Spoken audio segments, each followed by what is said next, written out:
Okay, once again, good afternoon. This is Sir Alejandro. So I'll be discussing to you one of our topics in contemporary world. So as you have noticed on the screen, so we have here puzzles or some of the pieces of the puzzles, I mean, and this is actually representing different state. And if this can be solved by the people concerned, okay, so it would be very good. Now, associating it with our topic this afternoon, these people are actually the people who are holding office and they are actually manning this state. Okay, say for example, this is a state. For example, this is Australia. Okay, this is Philippines. This is United States. This is China. So they are actually having their respective governance. Okay, that is what we call domestic governance. Now, for this afternoon, if the domestic governance could not actually solve or address the problems or crises that they are facing, encountering, or experiencing, there might be a possibility that global governance can interfere. So later on, I'm going to discuss to you on how this will happen or when can this happen.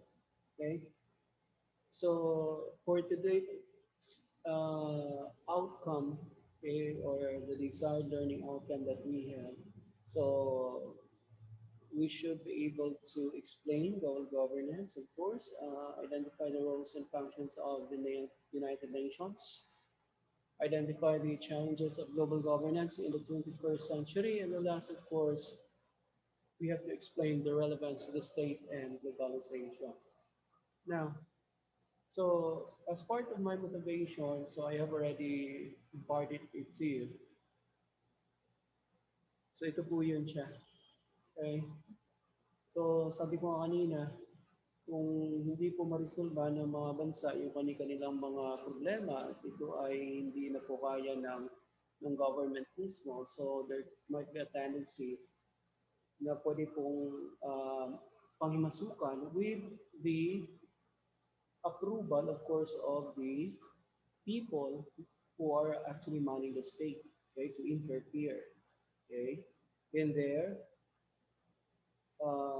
problem, okay, because the government that they have or they themselves could not be able or could not anymore solve the problem or the issue, okay. So one good example of this is political unrest, okay. So, yun yung mga pinapagpo natin. Yung isa sa mga problema na kung minsan hindi po kaya na talaga ng government. Okay? Aside from that, we have also tourism activities. Okay? So, sometimes we're just having aid or some government are aiding other governments to resolve such problem. Okay? So, dito po, usapan natin, of course, kung ano yung kaibahan ng domestic governance and global governance. So, pag sinasabi po natin domestic governance, ito po yung pamumuno na kung saan nangyayari po within a state. So, say for example, dito sa Pilipinas, so ang namumuno po dito ay si Pangulong Duterte. Okay? And of course, we cannot deny the fact that it is really having imperfections. Of course, okay? Pagka pinag-uusapan po natin yung government, there are imperfections. So these imperfections may come from management of different institutions or conflicts between the citizens and of course the representatives of the states kasi may kani-kaniyang pong pananaw tayo. So maybe yung pananaw nila ay kakaiba at ito minsan ay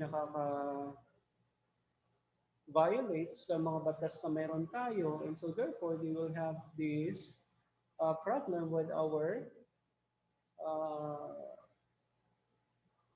local authorities or the national authorities or the authorities. So, yun po. Okay? So, kapag ka may mga issues po, say for example, dito sa Pilipinas, kapag ka may mga issue po na kung saan hindi na po kaya i-resolve ng government natin, so pwede po tayo mag-ask actually for assistance, okay, for aid sa tinatawag po naman natin iba pang mga global uh, corporations. So most likely kapag pinag-uusapan po natin ay ekonomiya, so pwede po tayo pumunta doon sa mga corporations na yan. Pero pag politika po, okay, uh, most likely, so tumatawag tayo sa mga intergovernmental organizations kagaya ng UN.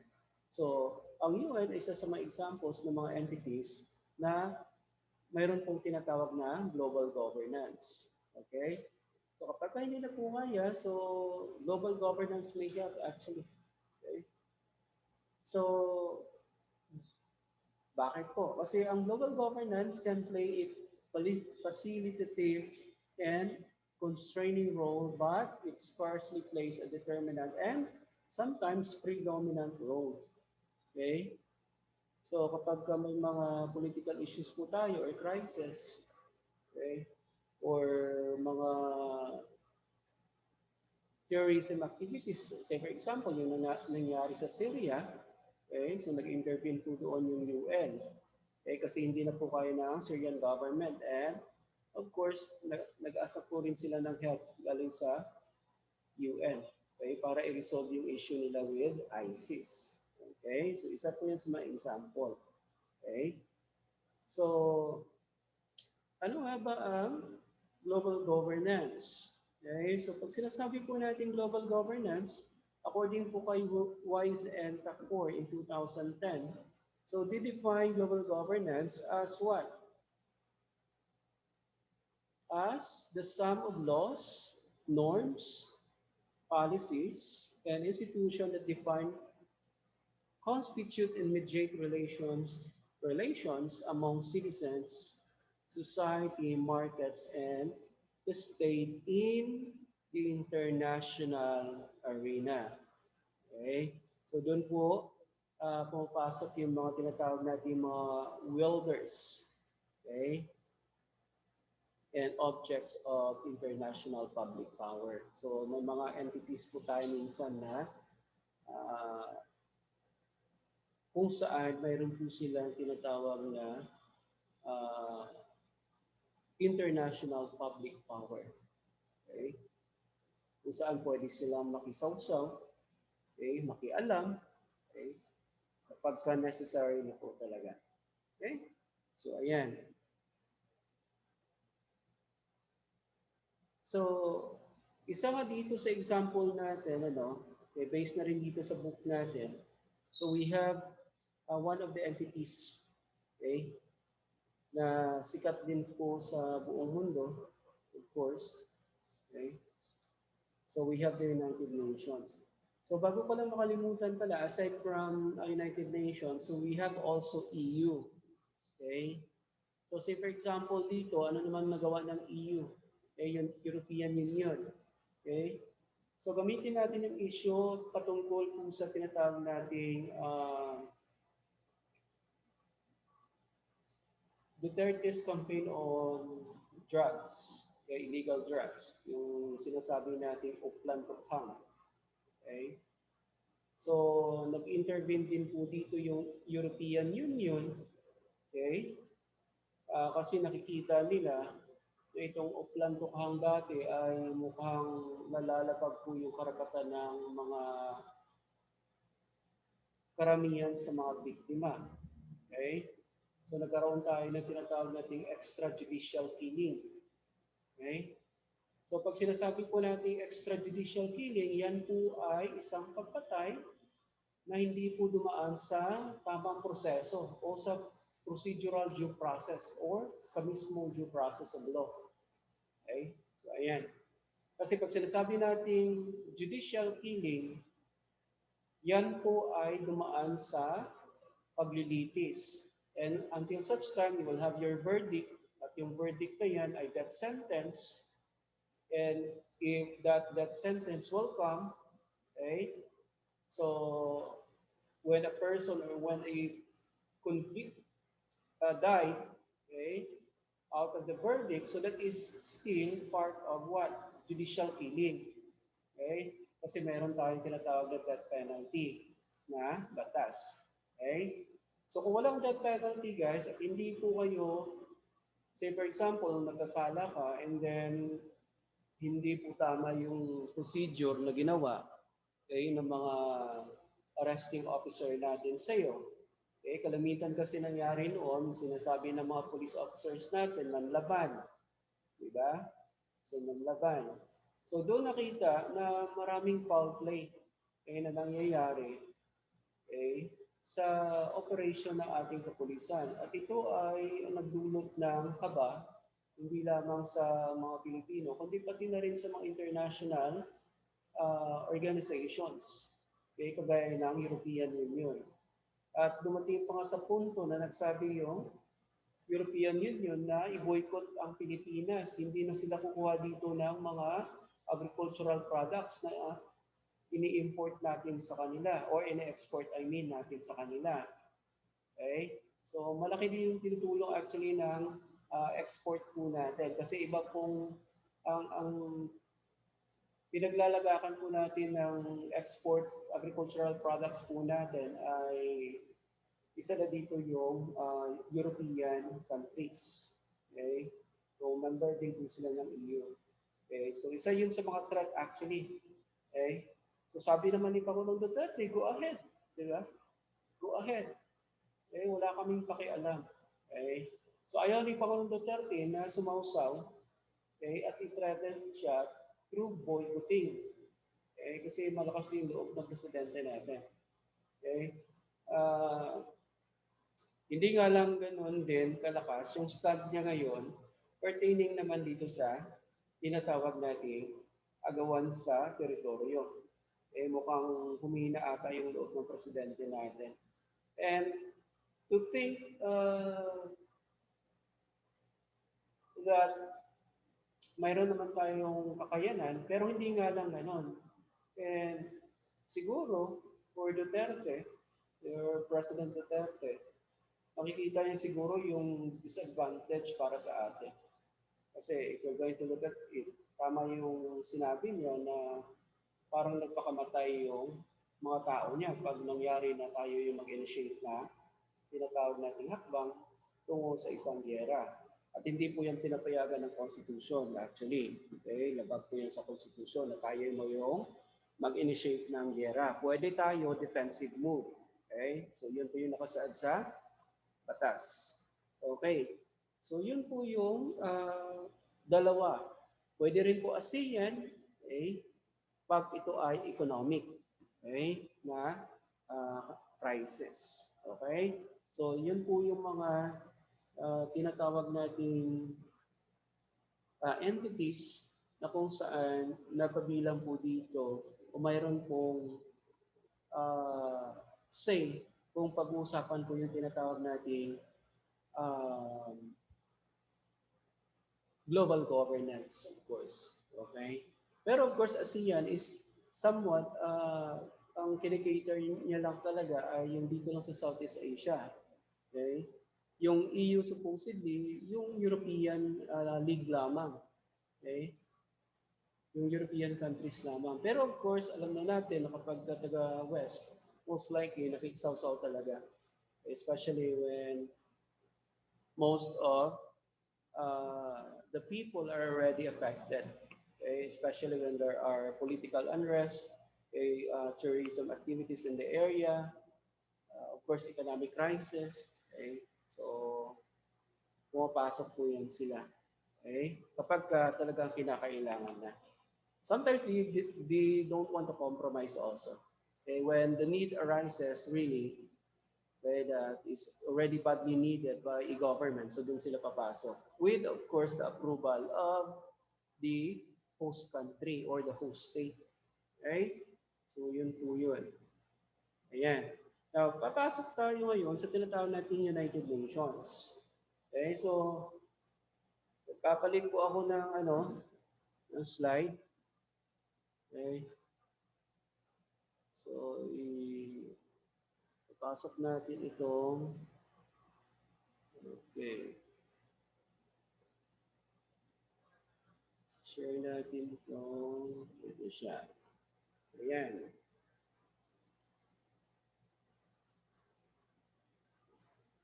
Okay. So, pag-uusapan din natin dito yung United Nations. Okay.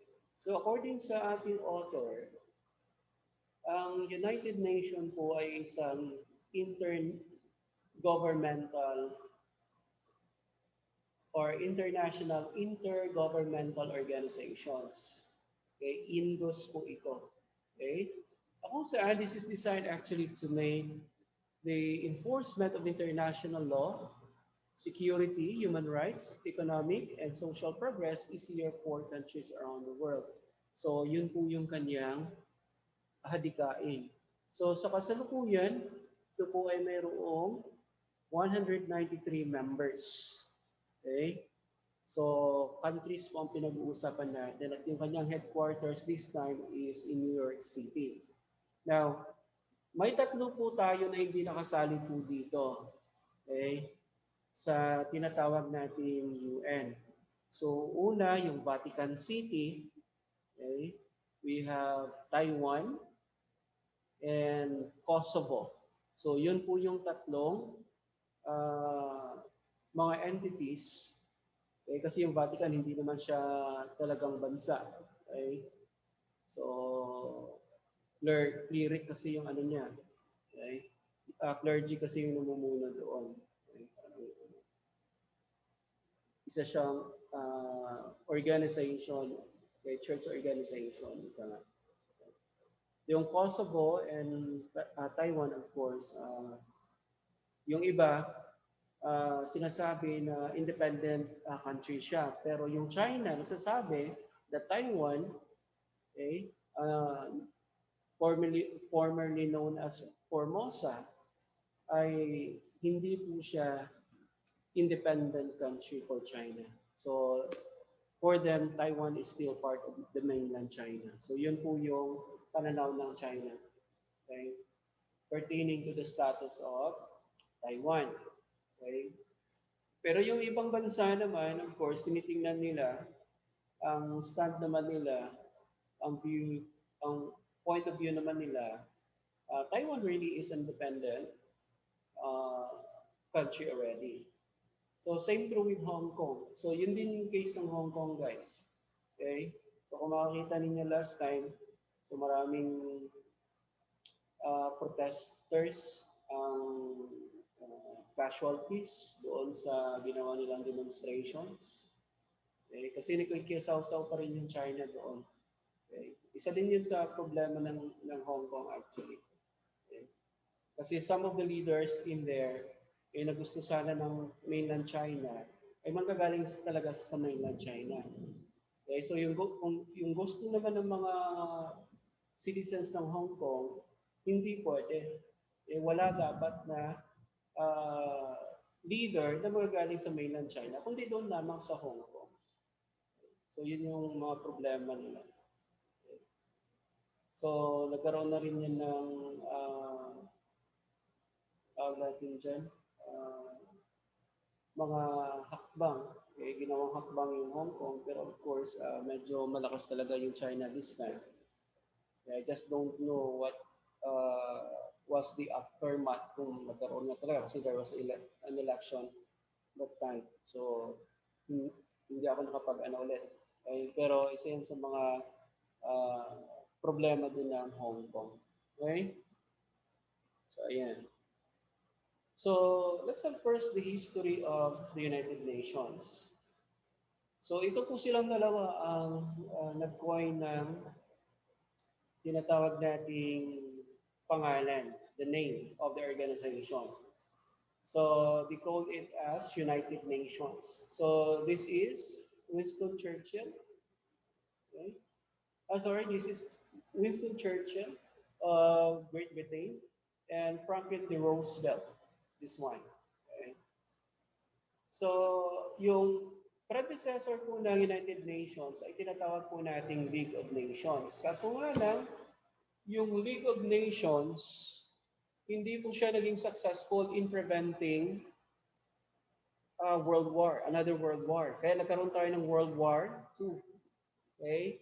So because of the failure of the League of Nations, so na ano po ito, na palitan po siya ng UN, okay? Or United Nations. So in 1919 po siya na-establish itong League of Nations na yan. Okay? Kung saan itong main na concern nila ay hindi po na attain yung pag-ensure po ng peace and cooperation between world nations. So yun po yung nangyari. So because of the World War II, okay, na-phase out siya. Nawala po siya. Okay? Now, so the United Nations was founded on October 24, okay, 1945. So ito po yung actual video ng signing. Okay, kung nakikita niyo yun dyan, gumagalaw po ito. Okay? So with the use of the so-called UN Charter, of course, that was drafted actually, okay, in the so-called UN Conference on International Organization in San Francisco. Okay. Ayan. So the conference was attended by 50 nations and several non-governmental organizations.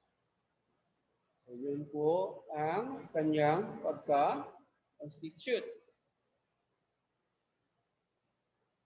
So this time around, ito po yung ano niya sa New York. So kung makikita niyo yan, medyo hindi nga lang malaki yung yung mga flags dito. So dito natin makikita yung mga flags ng mga member states dito.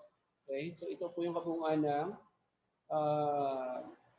office, okay, ng UN. So what are the main principles? So unang-una, we have here save future generations from what?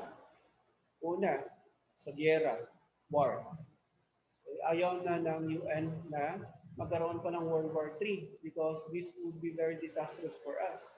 Not only for the third world countries, pero of course, kung mag-retaliate po yung bawat isa, so normal situation, magkakaroon talaga ng adverse effect or ill effect itong pangyayari ito kung sakali mang mayroon o magkaroon. Then, pangalawa, reaffirming human rights. Okay? Pangatlo, establish equal rights for all nations. Okay? But of course, observable pa rin na mayroon pa rin nangbabraso kagaya ng China. Okay? So, of course, minsan, ang US din, nangbabraso din sila. Okay? Kasi malakas na mga bansa ito. So, of course, we celebrate United Nations Day during October 24. Okay, sa founding date po niya kasi ito po yung founding date. Okay, so kaya every October 24, so United Nations Day po yan. Okay? So ano yung purposes ng UN? So unang-una, kung sinasabi natin dito na it has to maintain international peace and security. Not only to a country, but to the whole world. Okay? Kasi yan po yung scope niya. Yung saklaw niya, yung sakop niya, ang buong mundo. Okay? Pangalawa, so it has to develop friendly international relations among world nations. So, of course, this is through the different conferences that they are conducting. So, nagkakaroon tayo dito ng lobbying, negotiations, okay, during sa mga tinatawag nilang negotiating rounds na yan. Okay? Of course, we called it conference. Pero, yun yung term na ginagamit minsan yung negotiating rounds na yan. Okay? And number 3, solving international problems of any nature, whether that is economic, cultural, social, or humanitarian. So yun po yung purpose or purposes ng UN. Okay? So medyo malawak po ito, mabigat na responsibilities meron ang UN. Okay? So ayan. So what are the principal organs of the United Nations? So mayroon po tayong anim. Okay? Unang-una, ito po yung tinatawag nating General Assembly. Pangalawa, the Secretariat. Yung pangatlo, Security Council. Pang-apat, International Court of Justice. Pang-lima, the Economic and Social Council. And last, the Trusteeship Council. So yun po yung anim na organs ng UN. So unahin natin yung General Assembly. So the General Assembly's function is to assess the member countries and deciding on the budget. Okay?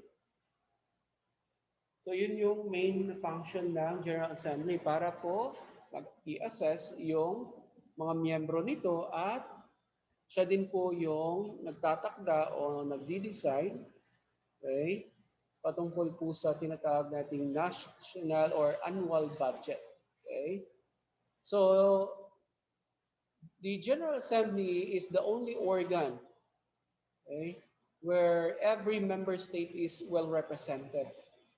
So, pag ikaw ay miyembro dito, so meron kang representative po dito sa General Assembly. So kung meron tayong 193 members, so dapat 193 representatives din po ang meron tayo. Okay? So, of course, this General Assembly is composed of committees. Okay? And they convene annually in September. Okay? So yan po yung kanyang natin dyan. Regular session. Okay? Or annual session, I mean. Okay, or annual conference. Yung special sessions po nila ay pwede pong ipatawag anytime. Okay? When the need arises. Ayan. Now, of course, yung secretariat, okay? So meron po tayo sa secretariat po, meron po tayong tinatawag na Secretary General. And of course, kabilang doon yung secretariat staff niya. Okay? So, itong secretary natin, yung secretary general natin, he has this administrative function. Okay? So, sa kasalukuyan, siya po ay si Antonio Guterres. So, yan po yung secretary general sa kasalukuyan. Siya po yung pumalit kay Ban Ki-moon. Okay? Yung former secretary or secretary general. So, mayroon po siyang term of office. Okay? So, bawat Secretary General ng UN, mayroon po silang 5 years per term. Kaya yung pinakasikat sa time namin, si Kofi Annan. Okay, Kofi Annan, then later, Ban Ki-moon, then ito na siya. Okay? So, ayan. So, yung first Secretary General natin, okay, ng UN ay si Terjid Lai. Okay? So, yung former po ay si Ban Ki-moon. Okay, si Secretary General Ban Ki-moon. Okay. So, mayroon na rin po tayo dito, Secretary po ng UN, the first Asian Secretary. So, siya po ay si Carlos P. Romulo. Si Carlos P. Romulo. First Filipino and first Asian. Okay? To hold office. Okay? In the United Nations. So what about the Security Council? So according po sa kanilang charter, okay? Sa charter po ng organization na ito po yung pinaka-powerful na organ ng UN. Okay? Bakit? Ito po ay ang organ, ito yung organ na nagdi-deal po when it comes to threat. Okay? Whenever there are threats to international peace and security, ito yung makikialam. Okay? So it has 15 members na kung saan lima po dito sa 15 na ito ay permanente yung seat. So we call them the members of the Big Five. So pag sinasabi po nating Big Five, ito po yung United States of America, China, Russia, Great Britain, okay, or UK, and France. Okay?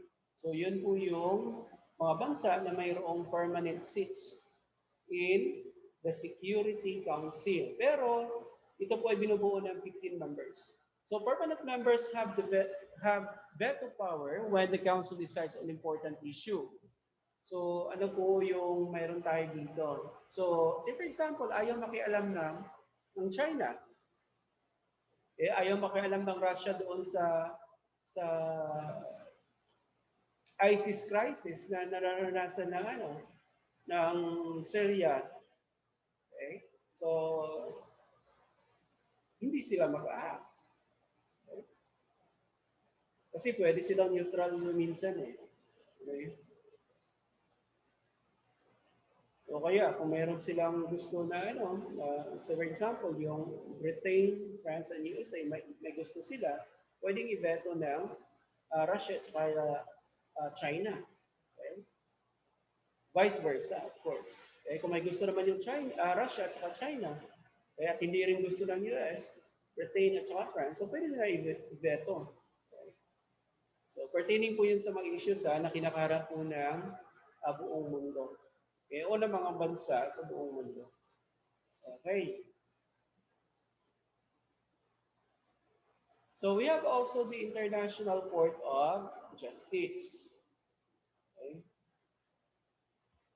So ito po yung organ na kung saan naglilitis ng mga kaso, guys. Okay, ng mga bansa. O ng mga leaders, guys, ng mga bansa minsan. Especially, say, for example, yung crimes against humanity, yung kaso niya. So, ayan. Dito yan napupunta. Okay? O kaya yung mga grave misconducts, okay, ang mga nagawa mo, hindi ka nanalo sa ikaw ay biktima ng dito, ng human rights abuse. Okay? Ang tawag natin dito. Yung kaso mo ay patungkol po sa mga yung term na ginagamit natin. Heinous crime. Okay? So, for example, ikaw ay biktima ng isang heinous crime at natalo ka sa iyong bansa. So, say for example, dito sa Pilipinas, malakas yung kalaban mo, nagkaroon, ikaw yung biktima, sila yung accused. Okay? So, sa lower court, nanalo sila. I-appeal mo na naman. Okay? Regional trial court, panalo pa rin sila. Okay? Hanggang sa makarating ka sa Court of Appeals. Wala pa rin nangyari doon despite the fact na lahat ng ebidensya na presenta na. Okay? At pumapaguro sa iyo yung mga ebidensya. Okay? Pagdating sa Supreme Court, kasi may pera-pera ka din, nilaban mo pa. Okay? Last and final resort mo na yun. Okay? Yung ating Supreme Court. Pag natalo ko pa rin sa Supreme Court, okay, kasi sobrang malakas na talaga yung kalaban mo, very influential. So pwede mo yung dulog doon sa ICJ natin, okay, sa International Court of Justice. So, ayan. So marami na pong cases actually na ipanalo. Kasi po, ang nangyayari kasi sa ika nga sa sinasabi nating domestic governance minsan, unavoidable po dito yung tinatawag po nating imperfections. So say for example, all the juries or all the judges were being bribed, okay, during the proceedings. So wala kang magawa dyan.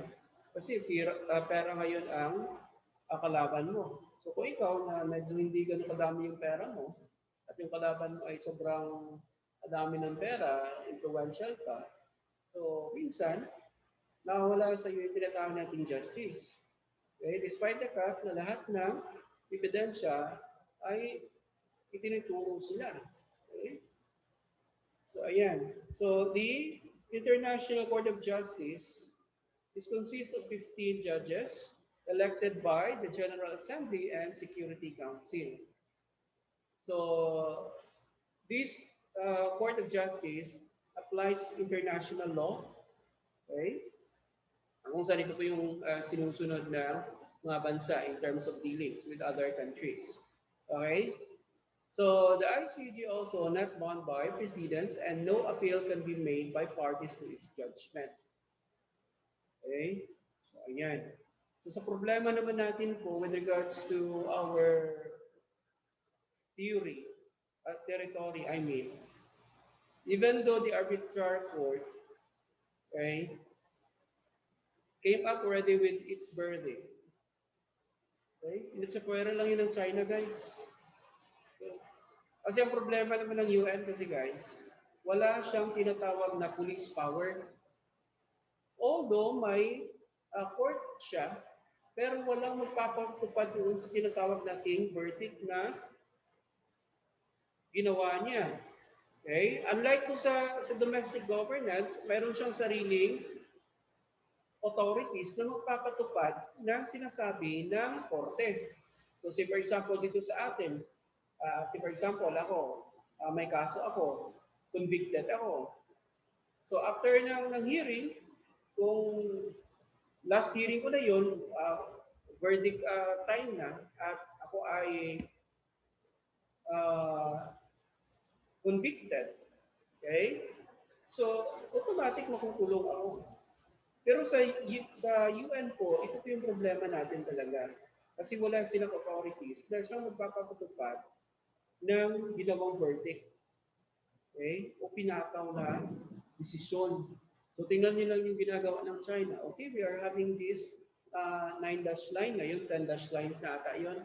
Okay? Nakita po namin ito sa map namin. Okay? Ito yung ginawa ng mga ninuno namin, ang panununuan. So, yun yung presenta nila. So, ano yung gawin natin? Sige lang tayo ng protest, guys. Okay? So, kaya marami ding bumuwelta kay Pangulong Duterte patungkol po sa kanyang statement. Okay? Na unless kung magdi-drill na daw yung China doon at kukunin na yung mga natural resources ng pinaniwala ang part pa rin ng ating teritoryo, doon na siya magla-launch ng kanyang tinatawag nating action. Okay? Or military action. Diba? Pero hanggat hindi dumating sa punto na yon, of course, kalmado lang muna. Okay? So, kasi kung iisipin din natin, beneficial din siya sa part natin kung, say for example, magkaroon tayo ng business with China. Say for example, na-detect na ng China kung saan yung mga reserves po natin when it comes to our petroleum products. Okay? O yung fossil fuel na tinatawag. O in other minerals, of course, na andoon.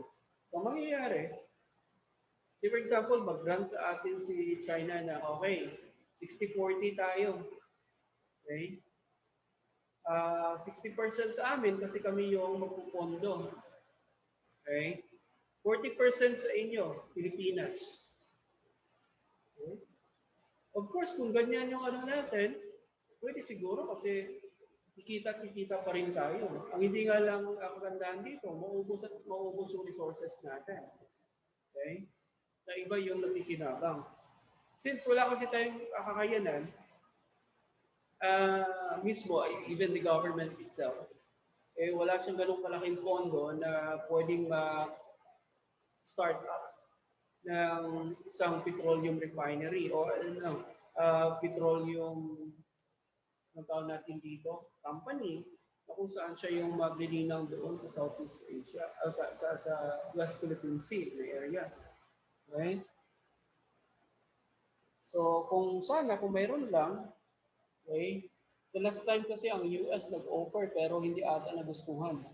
Kasi mas malaki ata ang porsyento yung gusto nila ng pa sa kanila. Okay, so, kawawa talaga tayo pag ganun. Okay? So, ayan.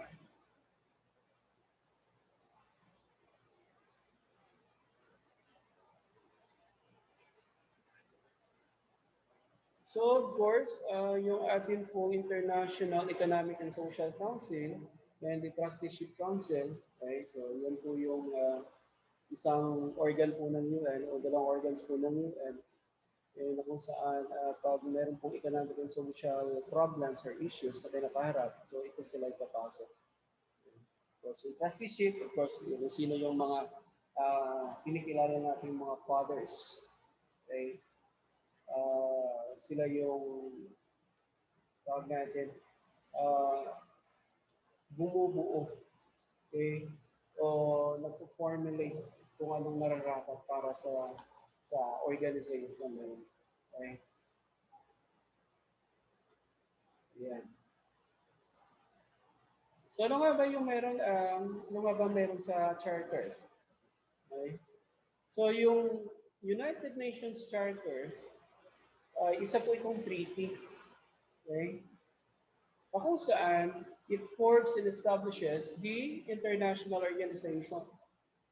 Of course, that is called UN. So yung UN ay galing sa UN Charter. Parang constitution lang din yan natin dito. Yung, yung gobyerno na meron tayo is actually present in the Constitution. So dapat, kung anong na-mandate doon sa Constitution, okay, so for example, sa Constitution natin, we have Article 6, 7, and 8, kung saan doon sinasaad na ang composition dapat ng gobyerno natin ay tatlo: the executive, the legislative, and the judiciary. Okay? Or judicial branch.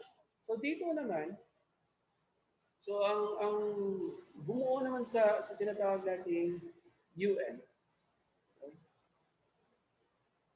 ay ang United Nations Charter. Okay? So ito po yung history. So this charter was signed in South Dakota Civic Center at San Francisco War Memorial and Performing Arts Center. Okay, part po siya ng Civic Center in San Francisco, USA. June 26, 1945. Okay? By 50 of the 51 original members. Ang Poland po kasi, okay, was not represented at the time of signing. Okay, kaya 50 lang ang andoon. Supposedly 51 okay, members sana ang andoon. Okay, so ayan. So it entered into force on October 24, 1945. Okay, so this was ratified by 5% or 5 permanent members of the Security Council.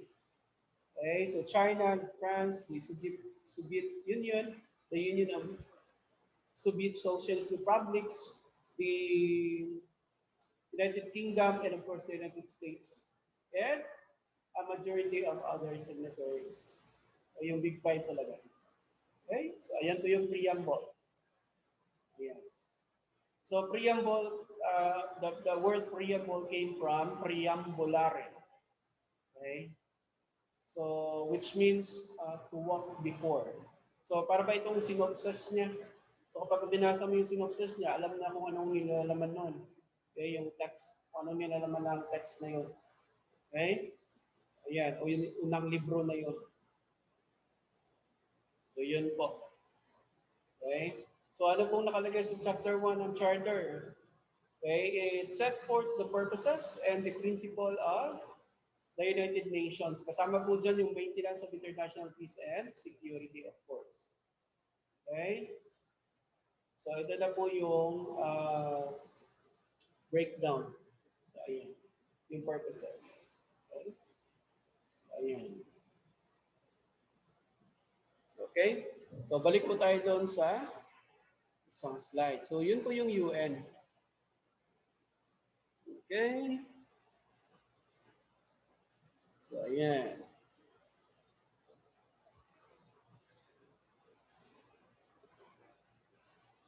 So, ito po yung rules ng UN.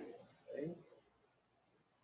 So, we'll maintain international peace and security, protect human rights, deliver humanitarian aid, promote sustainable development, and uphold international law. Okay? Ayan. And sa global governance, guys, meron tayong tinatawag na gap. Okay? May mga gaps po tayo.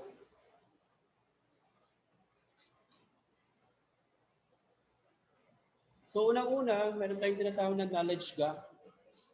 Okay? Knowledge gap. So, most likely, hindi naman po simultaneous and pareho yung tinatawag po nating pagpasok ng bagong kaalaman. Okay? So, maybe some of the countries in the world, very advanced na po sila. Yung iba naman, hindi pa po. Okay? So, yun po yung dahilan kung bakit po tayo nagkakaroon ng gap. Okay? Kasi kung pareho lang tayo po ng kaalaman, so hindi po ganito yung mundo natin. Okay?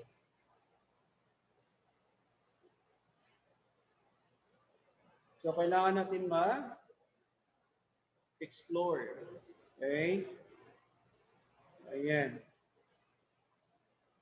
So, UN has to generate new knowledge more often, and it has provided, or it had already provided an arena where existing information can be located, collated, and collected. Okay? So, pupasok din po dito yung coalitions po natin. Pumapasok din po dito yung tinatawag nating partnerships. Okay? Pumapasok din po yung tinatawag nating exploration. Okay? So, the more you explore, the more adventures, okay? The more you expand your dimensions, your horizons. Okay?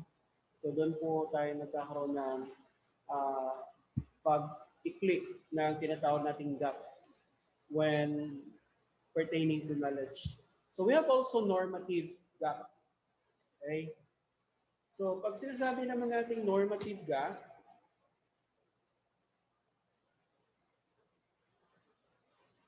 okay, magbibigay ako ng example about knowledge gap.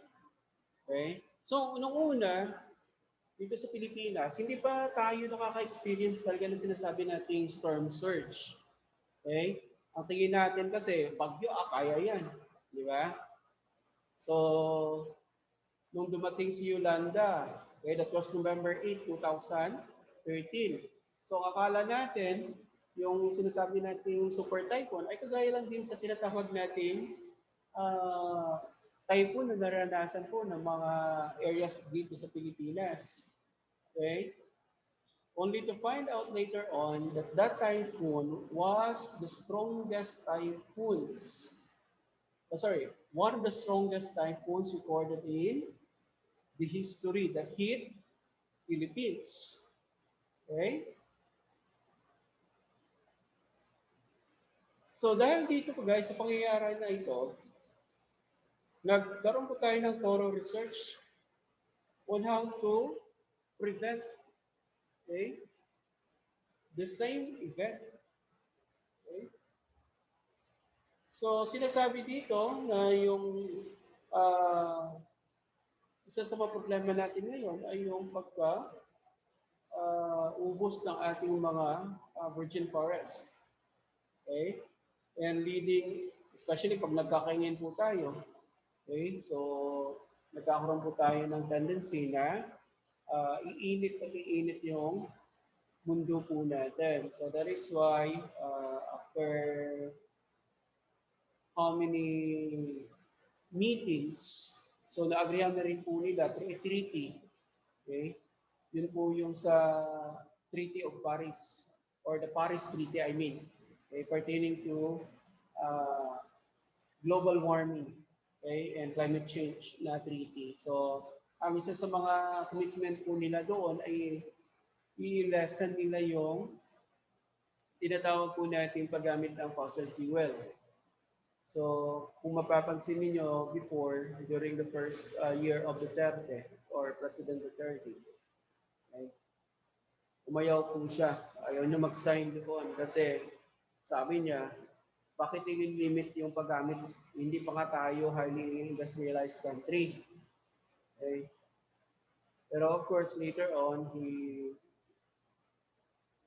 also realized na kailangan din, okay, to show to the world that the Philippines is very cooperative to this challenge or to this call. Okay? So, yan. Nung una kasi dito, hindi naman tayo nakakaranas ng storm surge. Okay? So, that time lang. Kaya maraming namatay dun sa uh, summer, Leyte. Kasi palagi sila yung tinatamaan. Noon, wala namang bagyo dito sa halos sa Mindanao. Eh, bihirang-bihirang noon dumaan yung bagyo dito. Okay? Yung malalakas na ulan lang, of course, ang meron kami noon. Okay? Unlike today na, grabe. Okay? So most likely before, halos Luzon area yung may yung mga cases ng talagang inuyug-yug sila doon ng ano. Okay? Grabe manalasa yung bagyo doon sa Luzon area and of course, Visayas area. Noon yun. Okay? So, ayan. So pagdating naman po sa normative gaps, so a norm can be defined as what? Pattern of behavior that is most common or usual, that is widely prevalent pattern of behavior. Dito si accepted norms po siya. May accepted behavior. Okay? So it can be defined also alternatively, okay, or ethically to mean a pattern of behavior that would be followed in accordance with a given value system or moral code of society or a generally accepted standard of proper behavior. That is according to Wise and Pecor in 2010. Okay, yan po yung normative o yung norms po natin. Ano. Okay? So, ayan. So, collective norms, on the other hand, are shared patterns of behavior. Okay? As to when and how norms became global, no one knows. Okay? Wala pa pong teorya o research or any data na available ngayon to explain how international norms became international. Okay?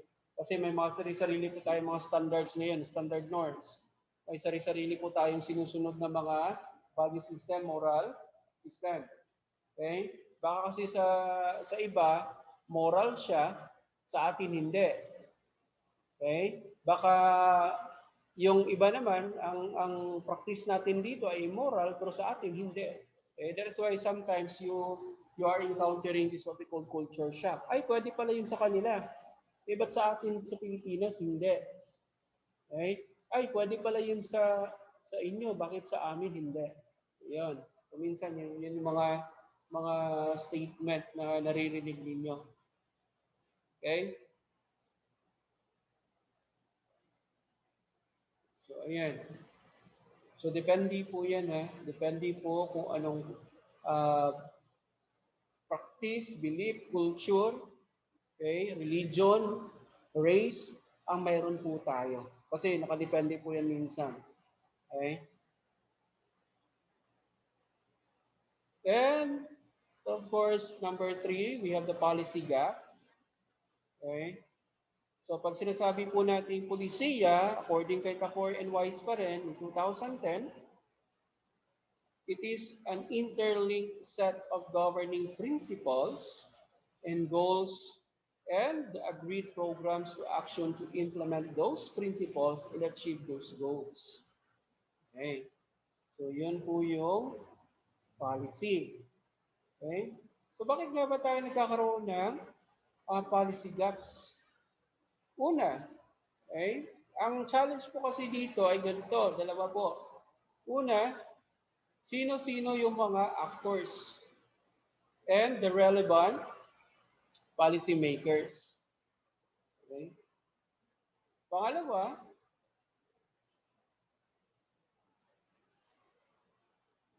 ah, karugtong pala, sino yung gumawa at mag-implement ng international policy. Okay? Yung pangalawa, what are the types of actors who play an ever-expanding role in the various sectors of the nation? So yun po yung pangalawa. Okay? Sino-sino at ano-anong mga klaseng mga actors ito ang may kakayanan na uh, or sino-sino yung mga actor na nagpe-play ng tinatawag natin expanding role. So malawak yung kanyang role. Okay? In the various sector of a nation. So, ayan po yung tinatawag po natin dalawang challenges. Okay? Pertaining to policy gap. Ulitin ko ulit. Okay? Who are the actors and the relevant policy makers? Okay? Who made and implement international policy? Second, what are the types of actors who play an ever-expanding role in the various sectors of the nations? Ayan. Okay. So on the domestic front, kung domestic governance po yung pag-uusapan natin, of course, we have the representatives and the senators. Okay? But of course, sinasabi dito, however, our policies are somewhat influenced by what? By the international organizations.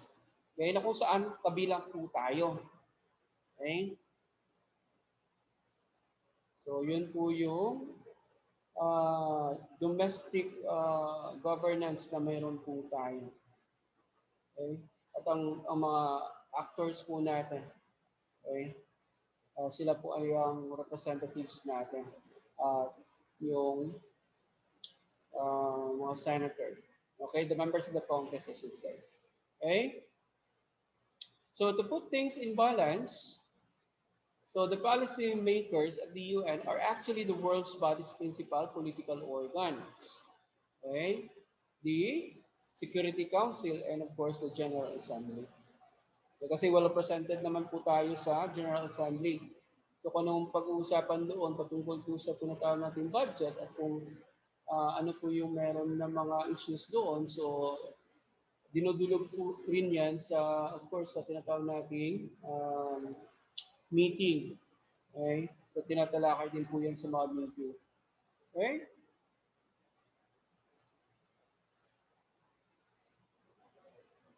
So let's go to institutional gaps. Okay? So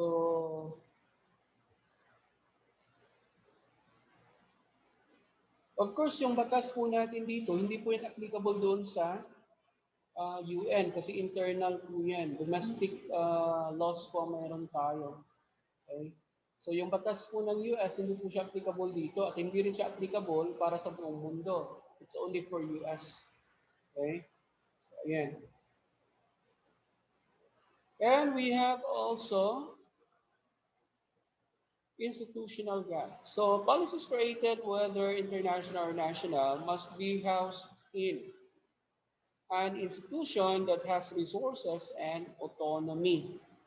So this gap is evident in the United Nations system because even powerful global institutions like the Security Council, the World Bank, and the IMF often lack appropriate resources or authority or even both. So one of the most obvious explanations for institutional gap is that Resources allocated are not proportionate to the problem sometimes. Okay? So this is applicable to the problems of most countries all over the world. Kasi hindi naman po lahat ng issues, problema, dudulugan po yan ng pupuntahan po yan ng UN. Okay?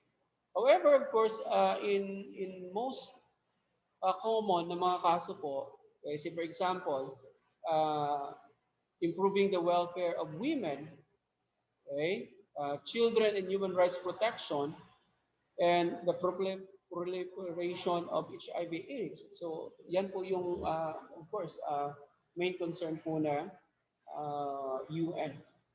Okay? So, talking about human rights protection. Okay? So,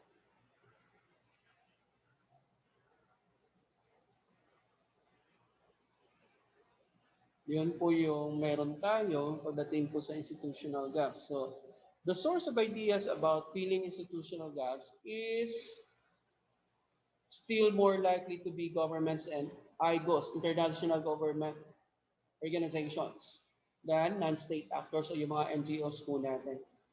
Okay?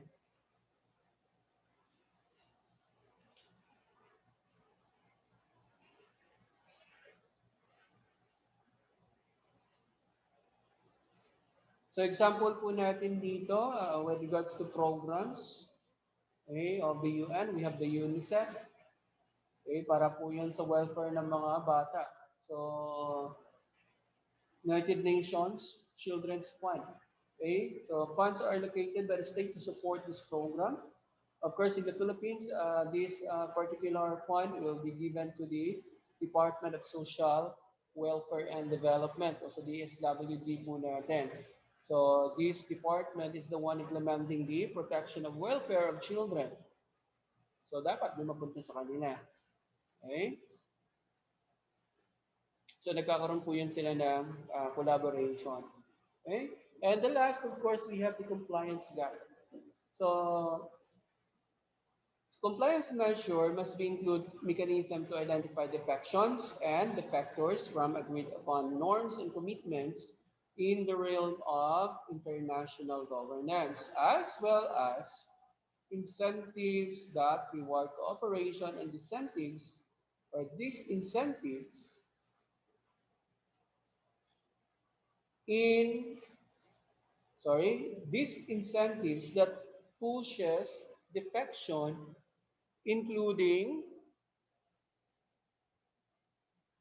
the use of force to bring those who have not complied back into line. So, mayroon po silang tinatawag na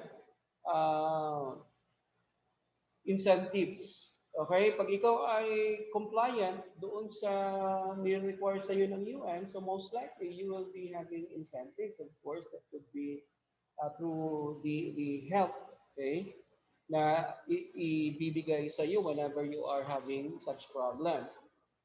And you will be having problems also if you are not following or you are not compliant with what you have in terms of your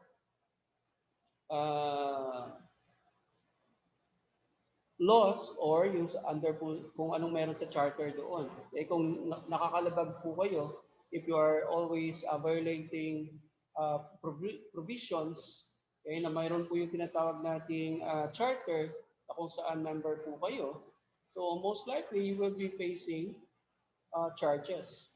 Okay? You can be sued. Okay? Or you can be what? Expelled from the organization. Okay? So, depende po yan sa ipapato at gaano ka lala, ka-grave yung iyong nagawang mali. Okay? So, for example, pagdating po sa international agreement, okay, on international policies, okay, eto, China, for example, cannot be stopped in having nuclear weapons. Although there is an international policy on the acquisition of nuclear technology and material. Kasi nga, of course, in China, hindi naman magpapahuli yan. Although nagkaroon na sila ng raid dati o nagkaroon sila ng inspection doon sa China, kaya itong UN, Okay? Kasi sila ay naniniwala last time na bumubuo, okay, at nag-create yung China ng nuclear weapons. Okay? Kasi ayaw ng US na maunahan sila o malubusan pa sila. Okay? Or ng Russia, of course. Okay? O ng France. O kaya ng Great Britain. Ayaw na nila noon. Ayaw nila na maging uh, threat ang China when it comes to military uh, ano yan, when it comes to military equipment, okay, or warfare. So ayaw nila na maging advanced yung China. Okay? So, ayan. So they're using this scapegoat actually. Okay? Kasi kung magkagulo tayo guys, nako, okay, saan kaya tayo pupulutin? Okay, sinasabi dito guys na there is no clear-cut definition as to who has the authority, responsibility, and capacity to ensure that agreements entered into by member states are being honored and enforced in their countries. So with the exception of the Security Council, UN bodies can only make recommendations. Yun na yung pwede. So publicity of information about non-compliance mixed with the use of the bully pulpits. So, ito yung ginagamit po niya most of the time, yung bully pulpits, has been a central dynamic in efforts to secure compliance. Okay? So, tingnan niyo yung nangyari sa China. Pagdating ng aircraft carrier ng US doon sa South China Sea, ayan, nagsialisan. Kasi ayaw mag-compromise ng China. Okay? So, isa din strategy yan actually this time. So, yun tinatawag natin bully pulpit. Okay? So, ang China, ganun din ginagawa niya sa cabbage activity niya. Di ba? So, Pilipinas, parang wala lang sa kanya. Pero nung dumating yung warship ng US, nako, lumisa na sila ahead of time. Okay? So ayan. So ilang ano na lang 'yon, ilang barko na lang nandoon. Mga exploration vessels kasi yung iba doon for sure. Okay? So ayan. So yun po yung ating topic for this afternoon. So I hope klaro po ito sa inyo. Okay? At sana maganda yung reception po ng aking boses. Okay? At sana naipaliwanag ko ito sa inyo ng maayos. At sana maintindihan nyo while listening and looking sa ating slide na ginawa. So ginawa ko po ito kasi wala po tayong meeting this time kasi may intramural. So sayang naman yung oras. So makikita nyo ito sa ano natin, sa Leap at saka sa YouTube. Okay? So i-upload ko lang siya mamaya. Okay, so thank you so much. Okay. So I hope tinapos na ninyo yung quizzes po ninyo kasi nasa midterm na po tayo this Saturday. So dapat matapos na ninyo yung quiz number 6. Okay?